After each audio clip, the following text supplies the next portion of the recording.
Broadcasting from the KMF Collective Studio, it's time for the Keep Moving Forward podcast. Join us every week as we dive into the stories of remarkable current and former athletes that have transitioned into the real world. Now here's your host, Katie Galley. Hi everyone, and welcome to the 236th episode of the Keep Moving Forward podcast. I'm your host, Katie Galley.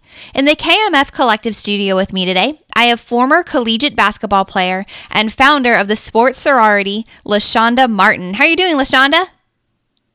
Hi, Katie. I'm doing so well. How are you doing? I am doing awesome. Thank you so much for taking the time to speak with me today and share your story with us. Oh, it's my pleasure. I can't wait. Well, I can't either, LeShonda. And so just to get to know your background a little bit, can you share with us where you grew up and how, if at all, was your childhood shaped by athletics? Sure. Yeah. I grew up in Bloomington, Indiana. So basketball state, Hoosier State. If you're from Bloomington or Indiana, you're probably a fan of basketball or you played at some point in your life. So it was no different with me. I started playing basketball on the playground. I was the only girl at recess playing with the boys, and I just fell in love with the sport. And from there, I told my parents that I wanted to be serious about it. So I started training with my dad and outside on the blacktop, and I did multiple sports in middle school, but in high school, I decided that basketball was the one that I really wanted to pursue. So I was a one-sport athlete, and it really kept me out of trouble. I wasn't going to a lot of the parties or, doing the drugs and alcohol or anything like that. Basketball really kept me focused. I had that one goal to get a Division I college scholarship. I didn't want my parents to have to pay for my college studies, and I was determined. So when that happened, when I was able to sign with Mercer University, it was one of the best days of my life. And I had kind of like a unique story that I think is probably less unique than I think. But when I arrived to Mercer my freshman year in college, the head coach called a meeting. And this was a coach that had been recruiting me for some time. She flew up from Georgia to meet my parents and I had several conversations with her. And on freshman move-in day, she let the team know that she would no longer be coaching the team, but she was accepting another position. And so I never had the chance to play under the coaches that recruited me. Wow. And I think we can get into that a little more later, but that really shaped me. I think sports taught me a lot about life and a lot about business. Yeah, absolutely. I mean, you're right. I think there's a lot of parallels to that. But then too, your unique journey, like you're saying, with going to a school and being recruited by a specific coaching staff and then having that shift upon your arrival. And so LeShonda, looking back a little bit when you decided, I want to go all in with basketball. This is my sport. I want to stay focused. What about the sport of basketball made that switch flip for you in your head? What made you decide I want to be a D1 athlete? Oh man. I think it was just the feeling when I stepped on the hardwood. I loved everything about it. I loved the sound of the sneakers squeaking. I loved the AAU tournaments in my hometown at the gym and all of the different teams from across the nation. I loved the competition of it. And when I started, I wasn't good at all. I remember I still have video footage of me doing a defensive slide down the entire court.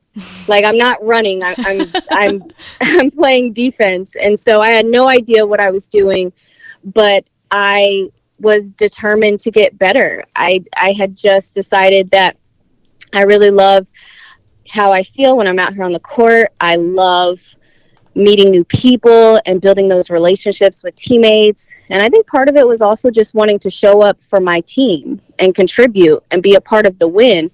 And so I knew that if I wanted to play an integral part on the team, become a starter, all of those things, that I needed to get in the gym and I needed to work really hard. And so from 9 to by the time I was 11, I went from not knowing what I was doing to being recruited by the top 2 travel teams in the state.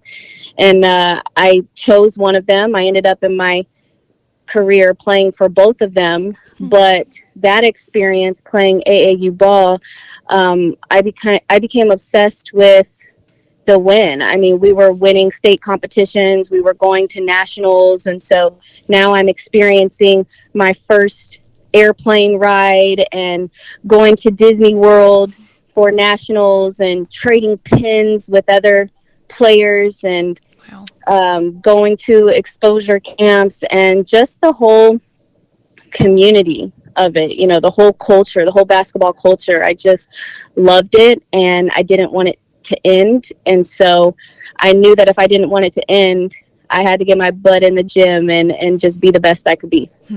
Man, I love that. I mean, really, just getting immersed in the world that you love so much. Like you said, when you step on the hardwood, it the switch flipped and you loved it. And then wanting to do whatever you could in order to keep that career going. And then looking forward, setting those goals for yourself. Like you said, wanting to go to become a Division I athlete. And so from there, LeShonda, making that decision where you wanted to go to college, wanted to take that next step and go see if you could become a Division I basketball player. What made you decide on Mercer University in the first place? Was it just that the coaches were recruiting you?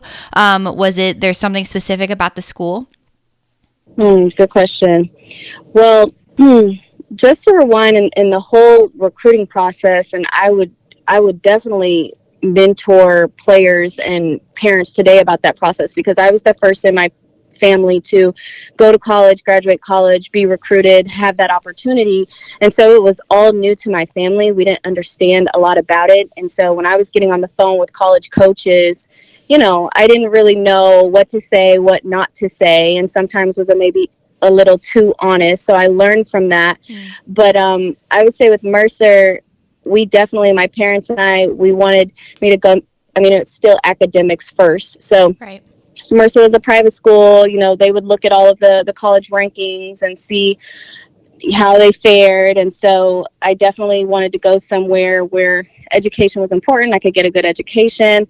But then the coaches were really important to me, that relationship that I had with them. And so Mercer, they really went above and beyond. Like I said, they flew to watch more than one of my high school games. They flew me and my mom down, which I'm not even sure if that's allowed anymore, but you know, they flew us down to Macon, Georgia, and when we got there, my hotel room was covered in, you know, Mercer gear and streamers and goodies, and the team, they took me out to dinner. My visit was really, it was different. You know, it was like they really put the time in. I could sense that they really wanted me to be a part of their team. And so it was just that personalization and that extra care that they put into it was really a big part of my decision. And just having multiple conversations with not only the head coach, but the assistant coach. I really loved the assistant coach as well. So they put the extra time in to establish that relationship. And I think that was a big part, because being from Bloomington, Indiana, the only time I had really traveled outside the state was for basketball. And so going from Indiana to Georgia was going to be a huge transition for me. I was young for my age. And so I was 17 when I started college. And so, you know, that's a big thing to leave home at 17. So I really had to be in love with the school, the people, you know, the campus and the facilities were really nice. The gym was new. The arena was new. So it was all those kind of things that were impressive to me. Mm-hmm. Yeah. And I mean, it makes sense having one being drawn with the coaches and them showing that real intentionality in pursuing you as an athlete and academically as well. But then too, I was going to ask that. I mean, that transition from moving from Indiana to Georgia, just making that shift at such a young age, of course, in pursuit of your goals, it was this big thing that you wanted to achieve. But then upon arrival, LeShonda, then going now into when you said the coaches pulled you in and was taking another position elsewhere. So at that time, then, were you faced with deciding whether or not you were going to stay at Mercer? What happened next? Oh man, I can take you back. So, that locker room that I fell in love with so much during the official visit process, that was where the team met on freshman moving day. She called the entire team in, let us know. And it was actually the head coach was taking a job at her alma mater. So it wasn't that she was getting out of coaching. She had just accepted another position in Texas. And then also the assistant coach that I love so much was accepting a head coaching position. So they were both leaving. Wow. And this is right after I'm moving into the dorms. We have this meeting. And so from there, it was shock and a little bit of devastation and an immediate learning lesson to, hey, when you sign with the college, be sure you're not signing for the coach primarily. Be sure you're not signing for the coaches, because in this world of sports, I mean, that door is ever evolving with the coaches, and the coaches are looking out for themselves and their best interests and the best interests of their families. And so if they get an opportunity elsewhere, they're going to take it. And so, as a player and as the parents of players, you have to be mindful of that when you're speaking to these coaches. And I just remember my parents asking the coaches if they were going to be leaving, if they were going anywhere else, because we had seen that. I was recruited by different schools, Colorado and all over the state, and we were seeing coaching changes happen a lot. And so that was one of our intentional questions is, hey, are you going to be around? Are you, and it was, yeah, of course, you have nothing to worry about. Right. And so one of the immediate feelings was betrayal. It was, wow, like you lied to me. And so I did feel lost. At that point, there was really no decision, should I stay or should I go, because my scholarship was still there for the year. And they just let us know that there would be an interim coach coming in. And the interim coach, they ended up not hiring out. They ended up just hiring the assistant athletic director to be the interim coach. And it was a different dynamic, because I went from expecting to play under these coaches that I fell in love with to now playing under a coach that I didn't really get along with. We didn't gel. And then I also was told, or, you could say promised, to be a starting point guard, like right off the bat. That was another thing that drew me, was the expectation of playing time and that I could come in and contribute immediately. And so it went from that promise to sitting on the bench, being sat on the bench every game, knowing that I should be out there. And she played me just enough that I couldn't redshirt. So it was just like, maybe the last 30 seconds of a game or the last 2 minutes of a game. And so my entire freshman season wasn't what I had hoped. And then to top it off, when the season was over, they brought in a new coach. She was from the Division II world, but she brought in her own team. So at the end of the season, in the 11th hour, she sat me down and she said, "We have decided not to renew your scholarship." Wow. And so now it's, and it's that immediate shock, disbelief, because I just knew, and other teammates were telling me, I know you're disappointed by freshman season, but sophomore, like, you're our leader. You got this, so I'm expecting to be the leader at the end of the season. And she's like, nope, we don't need you, essentially. And to make matters worse, that news came so late in the year that a lot of colleges, the application deadline had passed. So now I have limited opportunities to transfer and get into another college. So talk about transition, talk about having to overcome that. And every time I'm asked about, hey, what was the most challenging moment of your life that you've had to overcome. I always tell that story because my identity was really built around basketball, and everything that I had worked for up until that point. I had sacrificed so much of my high school years and childhood years and given it to basketball. And so for that to be the start of what I thought was going to be the dream was really pivotal for me. Gosh. I mean, at 18, having that Mm-hmm. feeling like it was crushed, right? I mean, like you said, dedicated your whole life to it, and then feeling as if, no, this is my path. This is what I'm supposed to do. Well, why isn't it working out? And I mean, having to justify something like that, having only experienced 18 years of life and experience really going all in with basketball through high school and then into college. And so, LeShonda, from there, I mean, being faced with that, being told your scholarship would not be renewed, and having this hope that your sophomore season would be that much better. Coming up towards the end of your freshman year, then what did you do? I mean, coming in the midst of that transition, did you decide to stay at Mercer? Did you start to try and look to go to another school?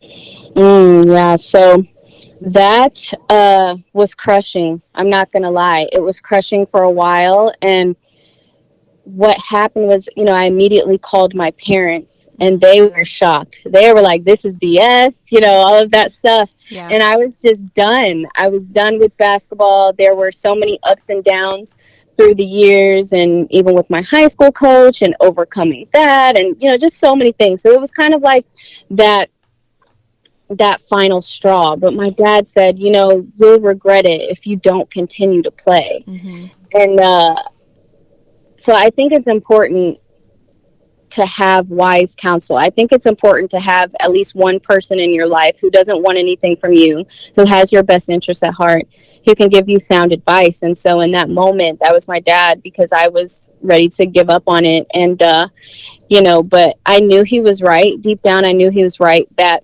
I couldn't allow other people to steal my joy. I couldn't allow other people to write my story. And I didn't want that to be the end of my story with basketball. So I decided to continue on. The decision that I was faced with at that point was, okay, if I'm going to transfer to another D1 school, I have to sit out a year. Because, those good old NCAA rules, Yep. It's like if you're transferring now, and that's one of the things that I would want them to change for athletes, because it really, right now, the rules really favor the coaches. The coaches aren't penalized for their decisions, but the players, having to sit out an entire season. And like I said, my freshman year was basically like redshirting. And so I wasn't interested in sitting out an entire different season. I just wanted to play. Right. And so then I started thinking about staying in Georgia, academics first, just kind of shifting to, I want to go to a good school, but I'll continue to play basketball. And Emory, was known as kind of like the top school in Georgia, the best one to go to. And I remember them recruiting me in high school, but, I wasn't interested in D3 at the time. But I gave them a second look, and it just so happened that their deadline hadn't passed to apply. And so I did apply and got accepted there. But then as a transfer student, half of my credits didn't transfer to Emory. Wow. And so I had to, go through that whole process. But that was pretty much how I made my decision. I decided that I didn't want to go to another D1. I didn't want to start out another year. I wanted to shift my focus to education first, but I still wanted to play the sport that I loved. Mm-hmm. Right. And I think that's so key, because Division I, of course, is incredible. It has the glory and the renown that goes along with being an NCAA D1 athlete. But then, too, there are two other divisions. I mean, NCAA D2 and D3. And D3 allows that. I mean, because you're saying, too, you transferred from Division I to Division III. And so that means could you start playing immediately with Emory's team? Absolutely. Yeah. Yes. And it's competitive. Yeah, absolutely. And not only that, our conference, you were going to the University of Chicago. You were going to NYU. So in terms of the trips, actually D1, there was a lot of bus trips. We bused to New Orleans and we bused to South Carolina. But at Emory, we were taking flights to Chicago and flights to New York City. And so I that's part of my story now, is that, I was able to go on, meet some great people, build some great relationships with my teammates, still compete in a highly competitive conference, and then have these amazing memories of these travel trips. So Yeah.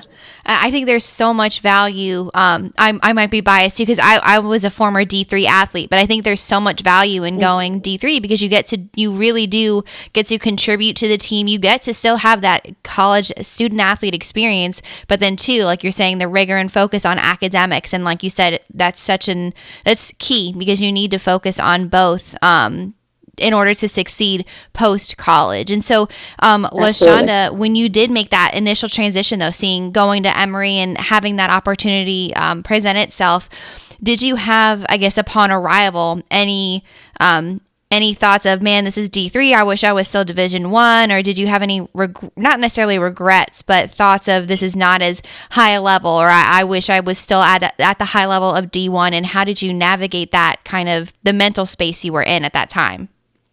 For sure.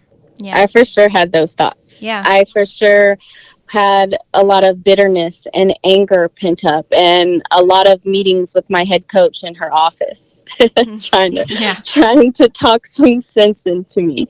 So I will say, I was 18, 19, 20 years old. Like, during that time in my life, I was way more ego driven, and I was focused on self and playing basketball for self, and I didn't understand how to use it to be of service of others, and where my true joy and fulfillment comes from. And so I was really just focused on what could have been and what should have been. I mean, even though at Emory I went on to break some records and like write my own story, but I had a lot of conversations with my head coach and my assistant coach. I actually had a really great relationship with my assistant coach. I'm so thankful for him and his mentorship during that time, because his personality was different than the head coach's, and he was able to kind of coddle me a little bit more, which is something I needed at the time.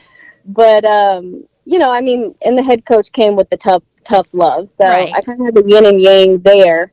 But yeah, in terms of like how I navigated that time, I definitely had other people that were speaking positive things into my life, to where I was able to end on good terms with basketball and not be disappointed in what happened. And actually today, looking back, I understand why that had to happen with what I'm doing now. And I'm so okay with it. I'm so at peace with how everything happened.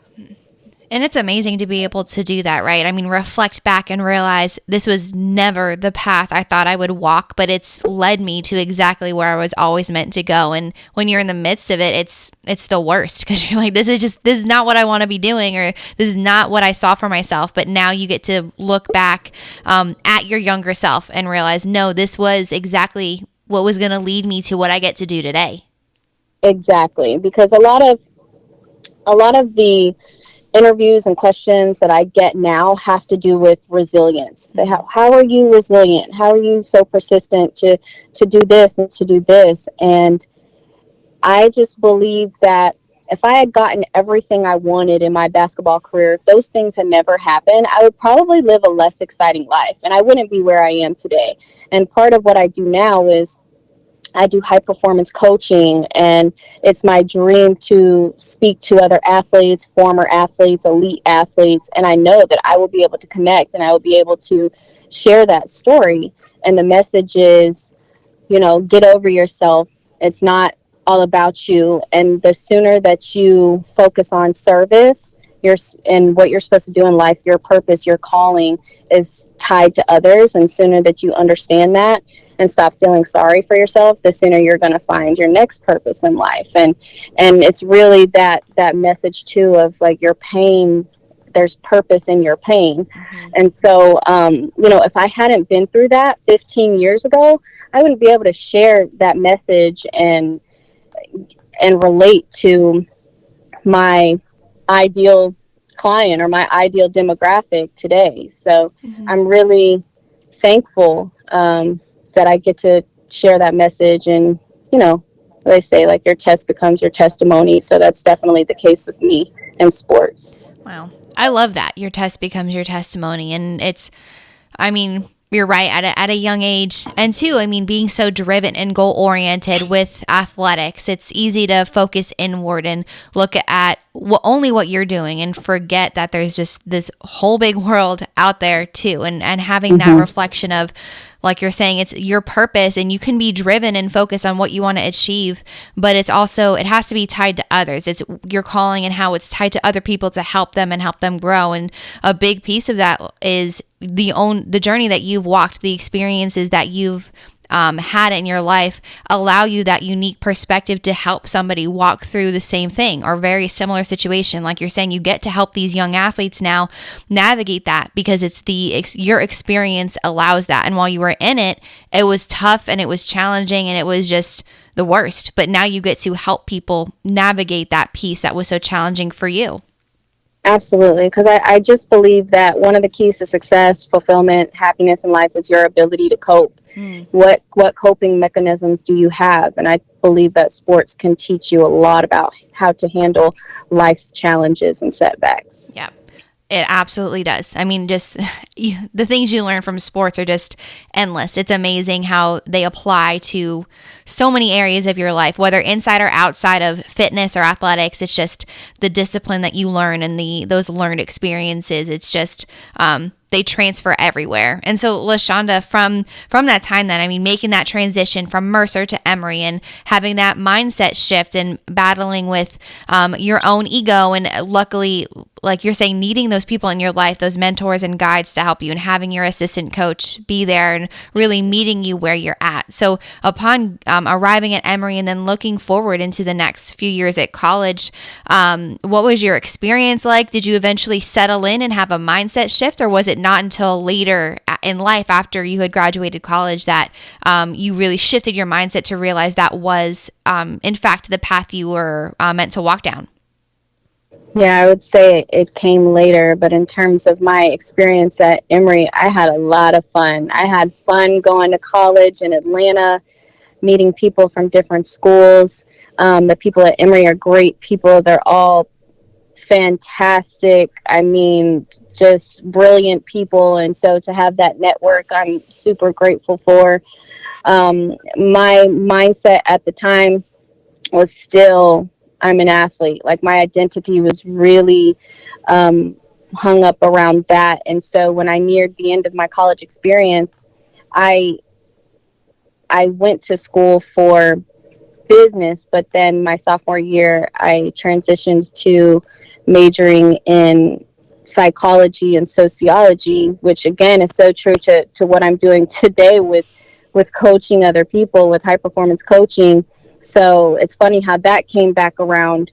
But at the time, when I was nearing the end, when I was about to graduate, it was, oh gosh, what do I want to do with my life? Mm-hmm. And so to buy time, I went to grad school in sports administration and business management. It's like, I'm an athlete, so I think I'll just go for something with sports. And so I applied to Georgia State University, to their program, and I knew that they had a graduate assistantship program. And so I combined my love for learning and education with athletics and applied to become a graduate assistant in student athlete development. And I ended up getting one of those three positions. And so it was like, cool, I have this, I'm going to have my master's paid for, and I think I'm going to figure out what career path I want to go on while in school. And so I did my master's in 1 year. I was super eager to get out and work, and I was hired on within the Georgia State Athletic Department in an administrative role, but I was around all of the athletic directors. I worked in the athletic director's office, and so I was seeing the senior athletic director and all of the moving parts. And my takeaway from that was, okay, sports administration isn't like you're live in the action and, you know, around the athletes, and this isn't the same as playing. This is business. This is just like any other office. This is I'm seeing finances and development and speaking to donors and, and so while I was working there, I started to get creative ideas about an athletic apparel line. I was still really into fitness. That's something that will always be in me that I think was established from, 12, the age of 12, and from my days playing. And so I really found my love of entrepreneurship while I was working as a full-time athletic administrator. And so it was kind of my side hustle. But then what happened in athletic administration with Georgia State at the time is it was one of those years where a lot of companies were doing budget cuts. And so they let me know at the end of the year that my position would be discontinued. Wow. And so then after that, there came a position open within the football office. And so I was able to transition over to Georgia State football, work with the director of football operations. And again, another great experience being in the football world and meeting everybody that comes into the office and the equipment managers and all of that stuff. And it was a lot of fun. But then what happened after that was there was a new football coach that came in. There was a transition there. And so then he brought his own assistant. And so, I learned from that, like, hey, you might want to try some things where you can bet on yourself, where you have more control over your path and the outcome. And that's what really drew me to entrepreneurship. So all of these experiences that I was kind of forced into and having to pivot and figure it out led me to entrepreneurship. Wow. I mean, that's such an amazing journey. I mean, learning so much about being within the sports world, knowing that it's not the same as being an athlete, but still being around athletics and thinking, okay, well, maybe this isn't exactly what I want to do, but then allowing yourself to explore other avenues while doing that and realizing you had that entrepreneurial spirit. And so, LeShonda, from there, having those thoughts and realizing you wanted to really bet on yourself and take that step out, what was your process then through, I mean, again, making another transition in your life, right? Relying on the discipline and everything you learned as an athlete and those learned experiences into entrepreneurship. What was that first business that you had that kind of took you off and led you to where you are today? Oh my gosh, my first business was called it's funny, like I think if you don't look back at your first and you're embarrassed, then you started too late. Yes. So so my first business was Gym Bella. It was a fitness apparel line, and what I noticed at the time was companies like Nike and Adidas, a lot of their fitness apparel was blacks and grays. And during that time, which was 2013, I wanted like the vibrant, bright colors, the patterns. And so I was creating fitness apparel that had, some florals or some animal print and all this different stuff that you see more now, a little bit. It's more in like Brazilian athletic wear or some of the boutiques. Yeah. But so that was the first one. And really, I was obsessed. It was just like that same obsession applied that I had in sports applied to entrepreneurship. So it was a ton of research. It was figuring out the manufacturing process and how to put tags on the clothing and then shipping. And I even had customers in places like Australia. And so that was really cool. But ultimately from that, I figured out I had a good idea, but if I wanted to continue on with fitness apparel, I really had to love fashion. And so I didn't really love fashion and clothing. And also the clothing business is just like a really expensive business to get into. So there was a learning curve there, but I still had this love for fitness. So really my first business was just because I loved fitness, being in the gym, and I wanted to wear cute clothes. So I just decided to make my own clothes and just sell it to other people.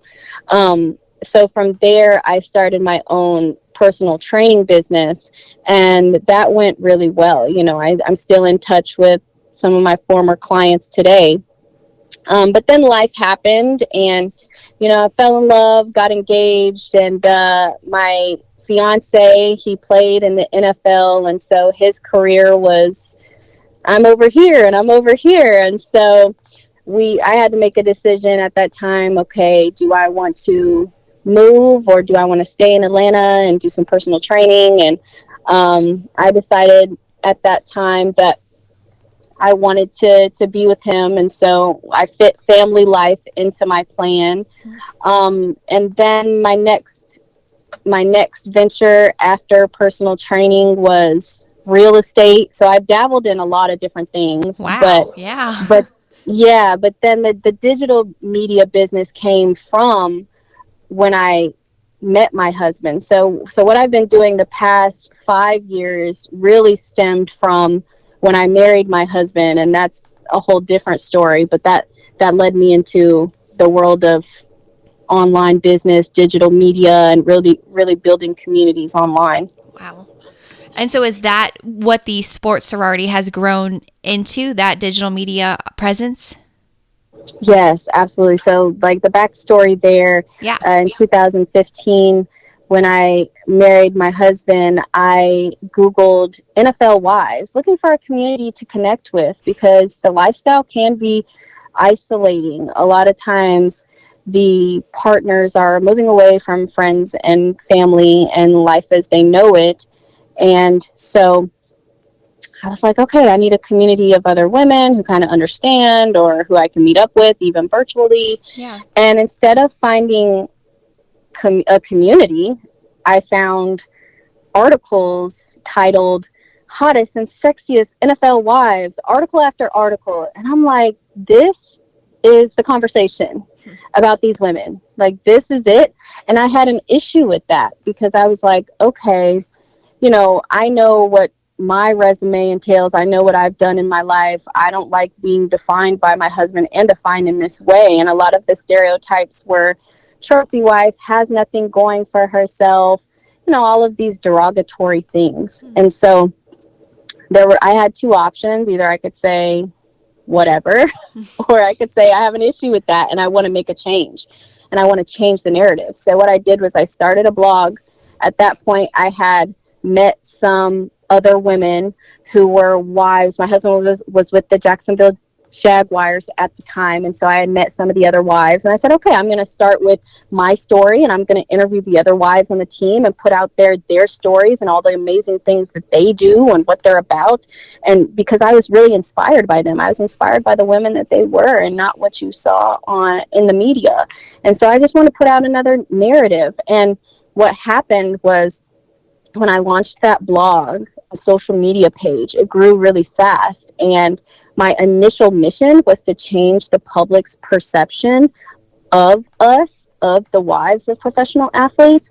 But the feedback that I was getting, the messages, the emails, it was from other NFL wives, and they were, and girlfriends, and they were saying, thank you so much for this. This is so needed. Thank you for being a voice for us. Thank you for providing a platform. And so I said, okay, there's something here, and I need to pivot and focus more on creating a better community for us. We're all over the nation, but I want to bring us together. And so what started out as a blog just for the NFL community, I expanded into other pro sports like basketball and baseball, sharing stories. Then the blog became a magazine.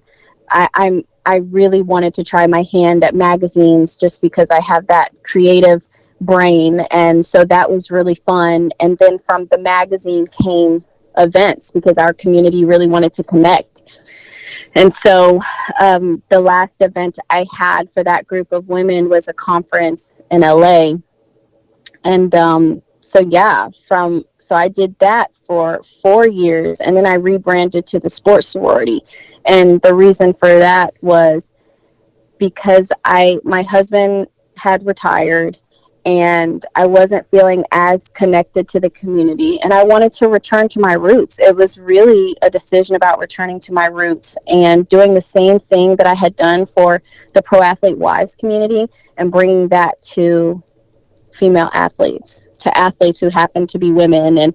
And I just remember being lost in college. We talked about that, and how I had no clarity around my identity and what I wanted to do. And so if I can come in and I can provide resources and be a mentor to a young lady in college or a recent grad and give her some of the tools to navigate that time so that she can have more clarity around her career or happiness and who she is, then that's what I want to do.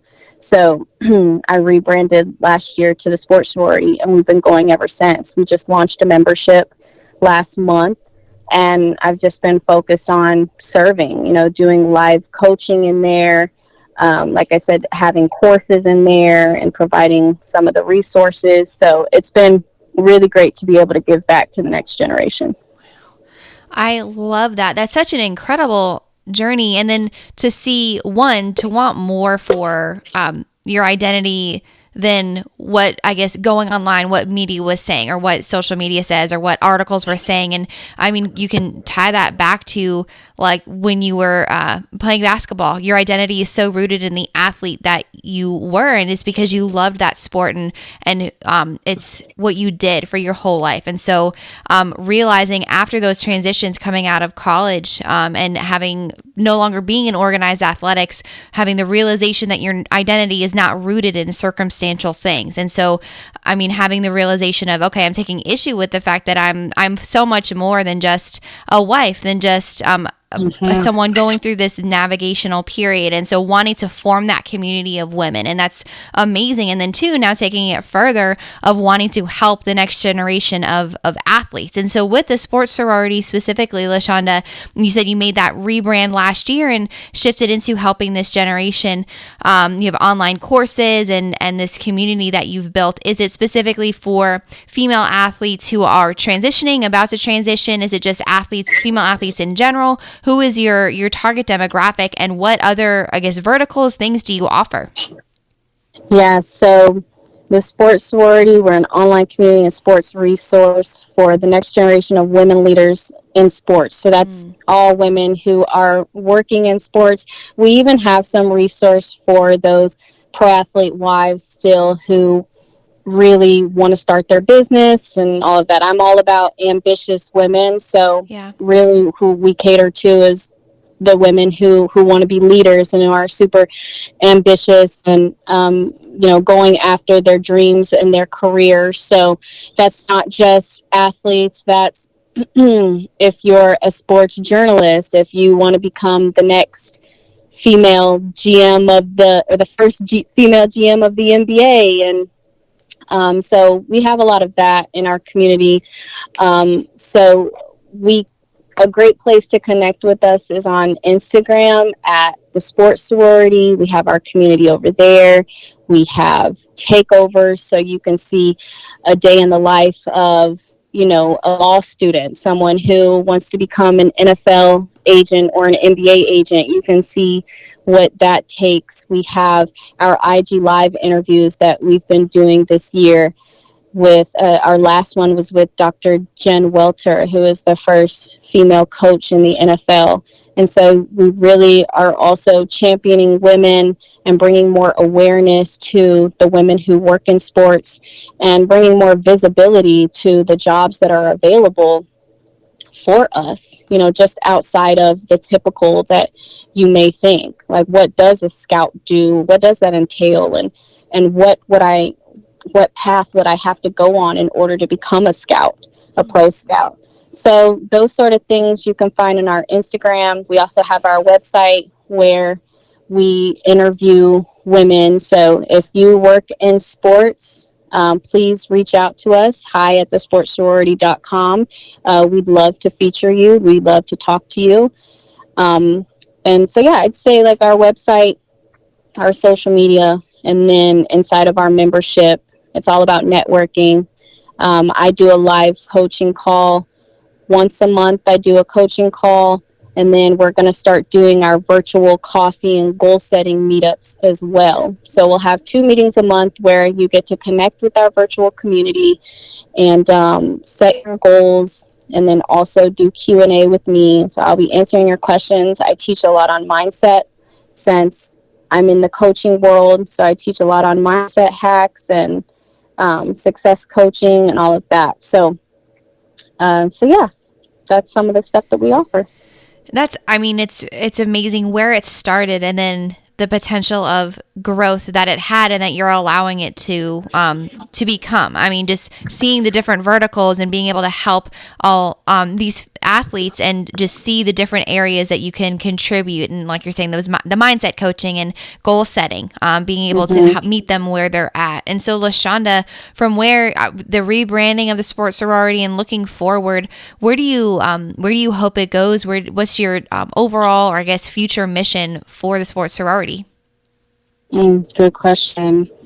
I would love to just continue growing the membership. I'm really right now focused on over delivering, and I want there to be genuine word of mouth referrals and women saying that, we helped connect them to their next position or their mentor. And that's something else that I didn't mention that we're launching this month is our mentorship program, and it's available to our members.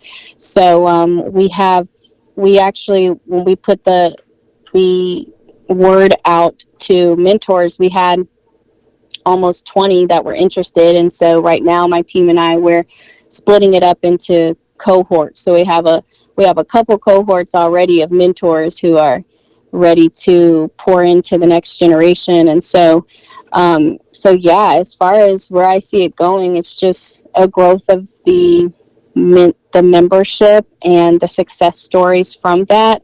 I would love to host more events when we're able to gather together again. I see really building out our courses, because the courses that we have right now are all partnerships with experts in their fields, whether you are working in sports or, you're an entrepreneur. We have courses right now that are helping you with how to navigate LinkedIn and secure that job, or we have another course in there on self-trust.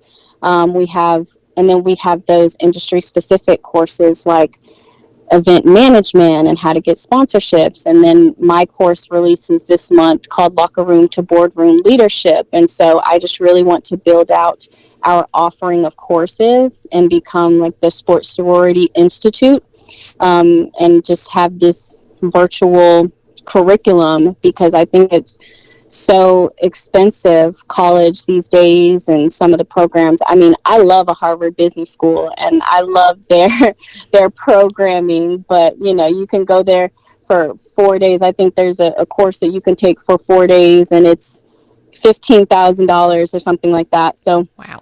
So just being able to offer resources at an affordable price that can really help women is where I see us headed.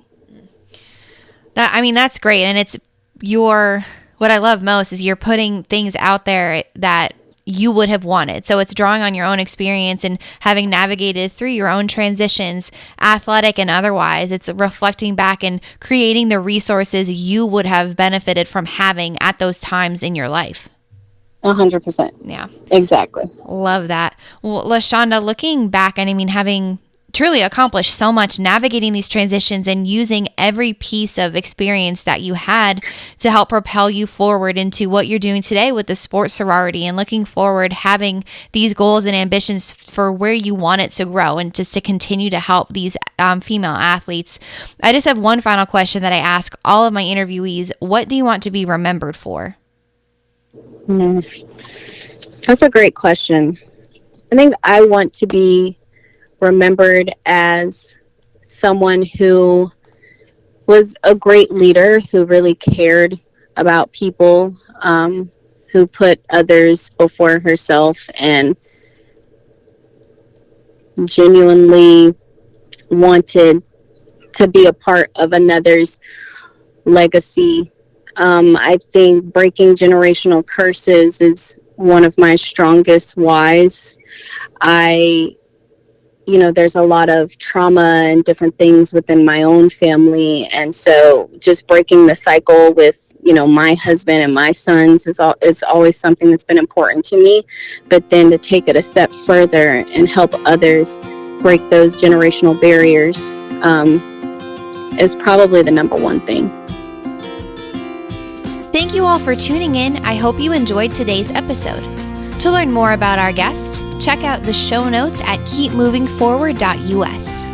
While you're there, go ahead and subscribe to our newsletter to stay up to date on all things coming out of the KMF Collective Studio. Always remember, you can beat the odds and go the distance if only you keep moving forward.